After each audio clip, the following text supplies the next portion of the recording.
there, YouTube. This is Mrlubufu, and I'm here with Gatecrash Spoilers. That season, that time, that wonderful, wonderful time where you get to see the new cards and see how they are. I'm going to be looking at them in almost a strictly limited sense, so for draft and sealed, because, well, that's where most of these cards will be played. You'll see very few, or you'll see few that have constructed implications. So let's go ahead and look at what we've got. First things first, we have Basilica cards. It's a 1/4 defender with Extort for 3, which I think is pretty good. Most of the times when you have a 1/4, it does exactly that. It's a defender. And it typically has some sort of interesting effect. I really like this guy because he offers a defensive ability, or he's like a big defensive body, and, well, Extort is pretty good in Limited because you just get to dump any extra mana into exchanging 1-for-1 life, which is pretty good. And it's even better in Intuitive Giant, but that's a different story. So I like Basilica cards in Limited. Next we have Boros Elite. So it's a 1-mana 1/1, which is always pretty sketch. And it's Battalion. Whenever it and at least 2 other creatures attack, it gets +2/+2 until end of turn. Now, this reminds me a lot of the 1/1 in Scars of Mirrodin block draft. That was if you had Middlecraft at +2/+2. This is even harder to acquire. I mean, this guy gets better in multiples. Has 3 Boros Elites, pretty solid, but pretty sketch. I'm not a fan of 1-mana 1/1s in draft. And even in a dedicated Boros deck, it seems meh at best. Next, you have Murder Investigations. It's a 2-mana enchantment. Enchant creature you control. When it dies, put X 1/1 soldier tokens, where X is its power. Pardon. If you can look at the clock, you see it's 1:18 in the morning. So Murder Investigation seems not too great. There was the black version of this in Absent Restore that would just bring it back to the battlefield. This is, it makes a lot more of them, but I'm not sure how I feel about this. It seems very good with the Battalion mechanic, because it's really easy to trigger Battalion after Murder Investigation. So, in that sense, it's pretty solid. Next we have Cloudfin Raptor. So 1-mana 0/1 flying evolve, and I really like this guy. Because, well, you get to play Cloudfin Raptor. If you get it on turn 1, that is, you get a turn 1 0/1, which doesn't do much, but every turn it gets a little bit bigger, and eventually once it reaches the realm of 2/3, i.e. you've played 2 creatures, ideally, you have a pretty beefy flyer in the air. I think this guy's okay. Not insane, but okay. Next we have Gridlock. X blue, tap X, target non-land permanents.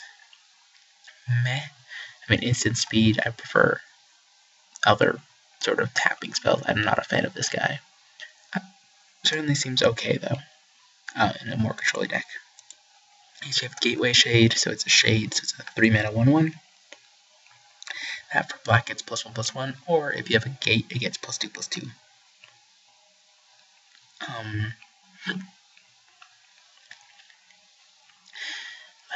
Like all shades in limited, or like most shades in limited, pardon, they're kind of yeah, even if you have a gate, it gets +2/+2, but I'm never really impressed with the shades. It takes a good one for me to like them.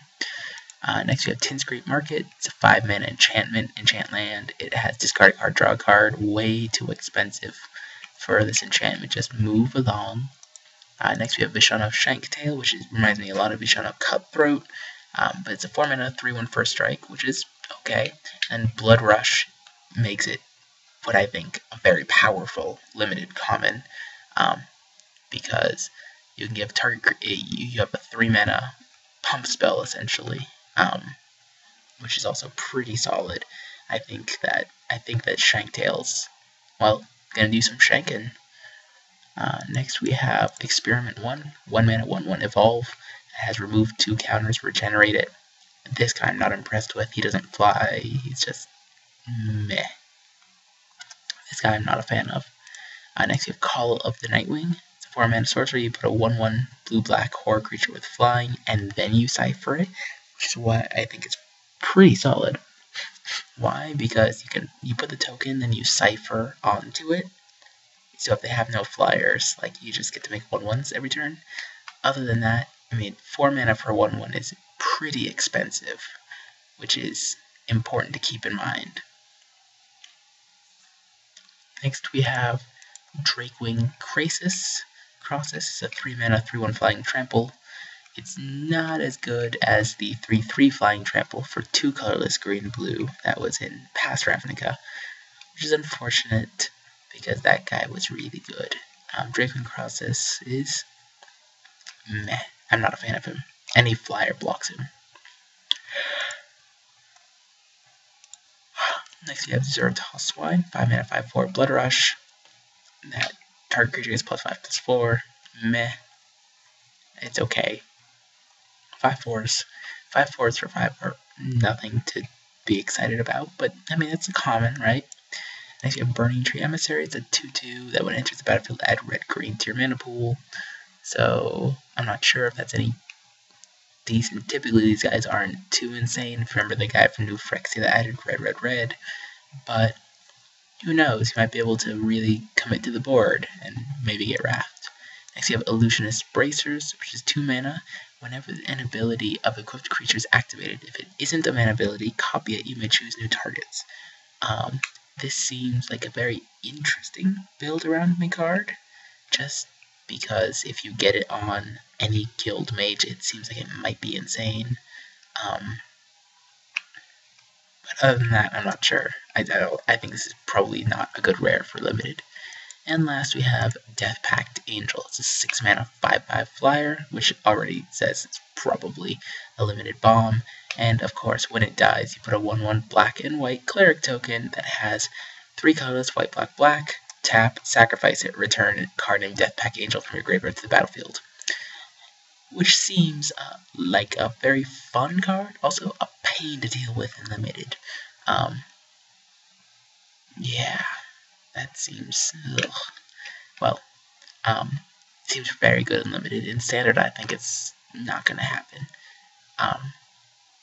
Well, that's it. I hope you guys enjoyed them. Thank you guys for watching. Rate, comment, subscribe. Time for me to go to sleep.